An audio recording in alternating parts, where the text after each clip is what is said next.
આજે આપણે બનાવવાના છીએ શેઝવાન ફ્રાઈડ રાઈસ। આ માટે મેં પહેલેથી જ ભાત બનાવી દીધા હતા।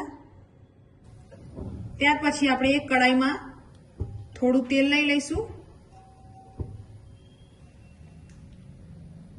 3 થી 4 કળી લસણ અને નાની એક થોડું આદુ લઈને એને કટિંગ કરી દીધું છે। પછી મરચું નાખી દઈશું।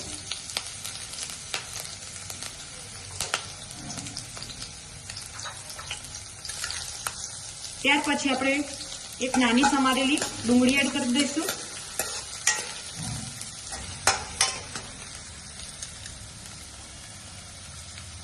કેપ્સિકમ લઈ લઈશું।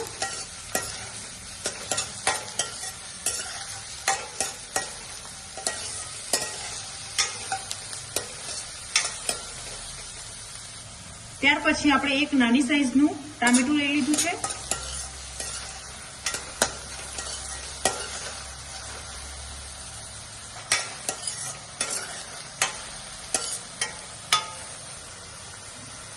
ત્યાર પછી આપણે સ્વાદ પ્રમાણે મીઠું લઈ લઈશું।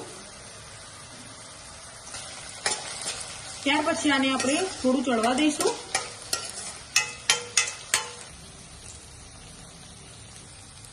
ત્યાર પછી મેં રેડ ચીલી સોસ 1 ચમચી જેટલી લઈ લીધું છે। મેં નાની ચમચી એડ કરી છે। આમાં 1 ચમચી શેઝવાન સોસ અને એકદમ હાફ ચમચી જેટલો ડાર્ક સોયા સોસ એડ કરવાનું છે। આ બધાને આપણે એકદમ પરફેક્ટ રીતે મિક્સ કરી દઈશું।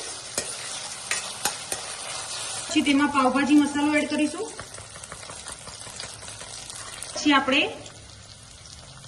રાઈસ નાખી દઈશું।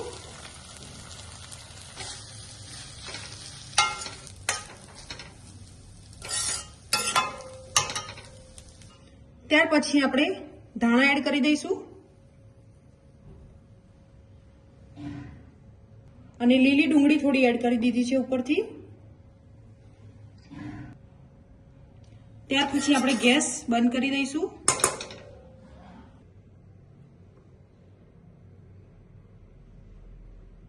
આપણા શેઝવાન ફ્રાઈડ રાઈસ તૈયાર થઈ ગયા છે।